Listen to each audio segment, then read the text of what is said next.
बच्चों basic mathematics के दूसरे लेक्चर में हम लेकर आए हैं गुणा एवं भाग करना। आइए पढ़ते हैं गुणा एवं भाग। गुणा करना सबसे पहले हम पढ़ेंगे रूल। इसके रूल क्या है, किस प्रकार से हमको गुणा करना है। हम तो नॉर्मल अभी तक यही जानते हैं कि 3 में 5 का गुणा करेंगे 3 बचे 15 हो जाएगा, लेकिन ये किस प्रकार से हो रहा है इसको हम यहाँ जानेंगे। तो इसके कुछ रूल है, जिसमें पहला रूल है सर्वप्रथम चिन्हों का गुणा किया जाता है। यानी सबसे पहले हम उन संख्याओं का या उन पदों का जिनका हम गुणा करने जा रहे हैं उनके चिन्हों का सबसे पहले हम गुणा करते हैं। तो क्या रूल है, सर्वप्रथम चिन्हों का गुणा किया जाता है। दूसरा रूल इसका है अचर संख्याओं का गुणा किया जाता है, यानी चिन्हों के गुणा करने के बाद हम अचर संख्याओं का गुणा करेंगे। और सबसे लास्ट में हम बीजीय अक्षरों यानी जिनको हम चर कहते हैं उनका हम गुणा करेंगे। अब आते हैं इसमें से सबसे पहला रूल क्या है, चिन्हों का गुणा। यानी हम सबसे पहला रूल पढ़ेंगे चिन्हों का गुणा किस प्रकार से किया जाता है। चलिए इसके लिए एक रूल क्या है, चिन्हों का गुणा हम किस प्रकार से पढ़ेंगे, आप पहले से भी पढ़ते आए हैं। तो इसका रूल है समान चिन्हों का गुणा धन व विपरीत चिन्हों का गुणा ऋण। यानी अगर चिन्ह समान है तो उनका गुणा करने पर प्लस हो जाएगा, और चिन्ह विपरीत है तो उनका गुणा करने पर माइनस यानी ऋण हो जाएगा। यानी यहाँ पे आपको बताया गया एग्जांपल में प्लस के साथ अगर प्लस का गुणा होगा तो आएगा प्लस, क्योंकि आपको बताया गया है समान चिन्ह यानी समान चिन्ह होते हैं तो गुणा करने पर प्लस, यानी प्लस प्लस का गुणा प्लस, प्लस के साथ हम माइनस का गुणा करेंगे। यहां पर देखा जाए तो प्लस और माइनस ये दोनों कैसे हैं, विपरीत चिन्ह है। यानी अगर ये दोनों विपरीत चिन्ह है तो प्लस और माइनस का गुणा करने पर माइनस रूल के हिसाब से, और माइनस और प्लस का गुणा भी माइनस आएगा। यो माइनस और माइनस, ये माइनस और माइनस यानी ऋण और ऋण है, लेकिन ये दोनों चिन्ह रूल के हिसाब से समान है। यानी समान चिन्हों का गुणा क्या होता है, प्लस। यानी यहां पे माइनस और माइनस का गुणा करने पर क्या आएगा, प्लस। दूसरा, पहला तो आपका था चिन्हों का गुणा, दूसरा क्या है संख्याओं का गुणा। यानी संख्याओं का गुणा सामान्य गणितीय विधि से किया जाता है, जैसा आप पढ़े हैं शुरू में ही। जैसे संख्याओं का गुणा करते हैं 3 और 5 का, 2 और 3 का, 2 3 6, 2 दूनी 4। यानी संख्याओं का गुणा करने का मतलब किसी संख्या का किसी में गुणा करना है तो उस संख्या को उतनी बार जोड़ना है। यानी अगर हम ये कहते हैं कि 2 का गुणा 3 में करना है तो 2 का गुणा 3 में करने का मतलब ये हुआ कि 2 को हम 3 बार जोड़ेंगे, यानी 2 + 2 + 2 यानी कितना आ जाएगा, आपका 6 आ जाएगा। तो ये आपका हो गया संख्याओं का गुणा सामान्य गणितीय विधि से किया जाएगा। और सबसे अंतिम में हम पढ़ेंगे बीजीय अक्षरों, जिसको हम चर बोलेंगे, उनका गुणा करेंगे।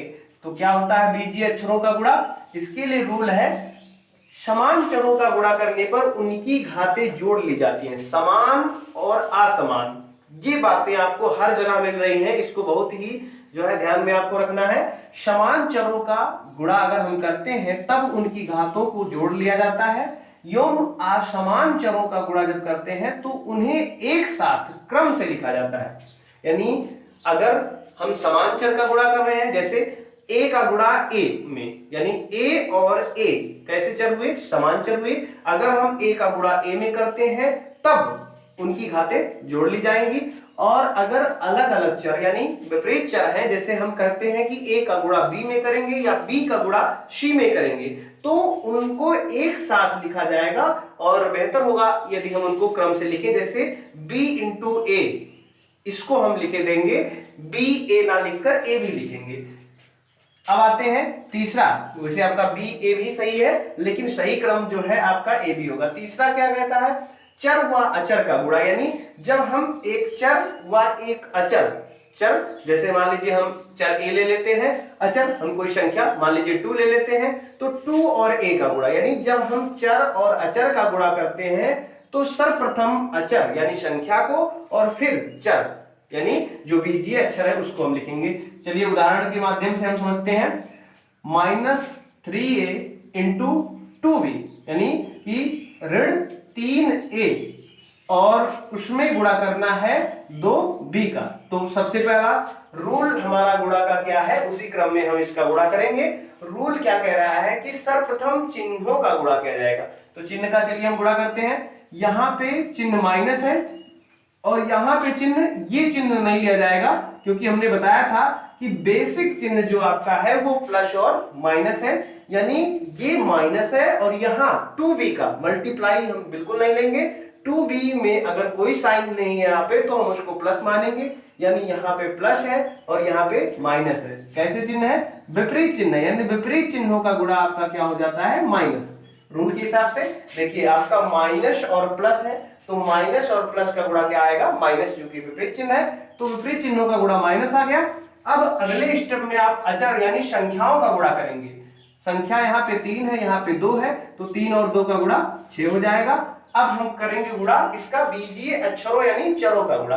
तो चरों का गुणा करने का नियम यहाँ आपको बताया गया, समान चर और अलग अलग चर। तो यहाँ पे अगर देखा जाए तो ए और बी अलग अलग चर है, यानी ये आपका रूल लगेगा।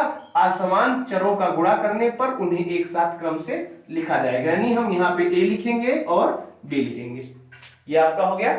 नेक्स्ट हम समझते हैं -3/4 PQ इंटू, इसमें आपको मल्टीप्लाई करना है -2/9 PQ स्क्वायर। चलिए बहुत ही आसान है, हम गुणा करेंगे। तो सबसे पहले हम संख्याओं का गुणा करेंगे, उसके भी पहले सबसे पहले हम चिन्हों का गुणा करेंगे।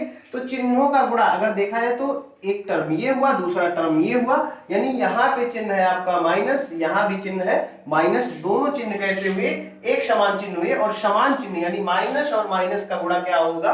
प्लस। तो चलिए यहाँ पे चिन्ह का गुणा हो गया, माइनस और माइनस का क्या आ गया? प्लस। चूंकि पहला स्टेप है इसलिए जो है प्लस का चिन्ह नहीं लिखा जाएगा। अब आते हैं चिन्हों का गुणा हो जाने के बाद हम संख्याओं का गुणा करेंगे। यहाँ पे जो आपको संख्याएं दी गई है वो परिमेय संख्याएं हैं, चाहे आप अलग करके भी देख सकते हैं या यहीं पे करते हैं। 3/4 और गुणे 2/9 संख्याओं का गुणा हो गया। अब हम करेंगे चरों का गुणा, यानी चरों का गुणा करने के लिए अगर देखा जाए तो यहाँ पे p है, यहाँ पे भी p है।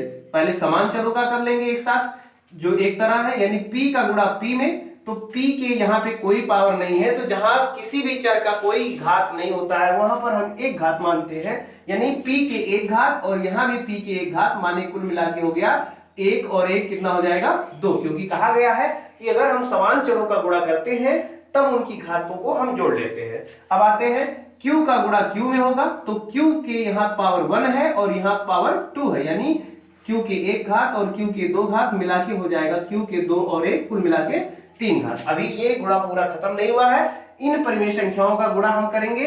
तो एक चीज गणित में आप ये ध्यान रखिए, अगर आप गुणा कर रहे हैं तो सबसे पहले आप सिंप्लीफाई करने का प्रयास करिए, क्योंकि गणित आपका जो है गुणा पे बहुत लंबा हो जाता है। यानी सबसे पहले आप जो है मैथ में ये रूल ध्यान रखिए, फर्स्ट सिंप्लीफाई देन मल्टीप्लाई, यानी आपको पहले सिंप्लीफाई सोचना है और तब मल्टीप्लाई सोचना है। अगर सिंप्लीफाई हो जाता है तब हमको मल्टीप्लाई नहीं करना है, यानी ये सिंप्लीफाई हो रहा है तो हम इसको सिंप्लीफाई करेंगे। 3 से काटेंगे, 3 एकम 3, 3 त्रिका 9, 2 एकम 2, 2 दूनी 4, यानी कुल मिला के 1 1 का गुणा 1 हो गया और 2 9 18 p स्क्वायर QQ। देखिए अगर यही आप मल्टीप्लाई पहले किए होते तो ये और बड़ा हो जाता, इसीलिए आप पहले सिंप्लीफाई सोचिए उसके बाद आप मल्टीप्लाई करिए। तो इस प्रकार से आपका ये आंसर मिल गया। तो इसमें जो भी समस्या होंगी आपको वो आप कमेंट बॉक्स में कमेंट करके पूछ सकते हैं। धन्यवाद।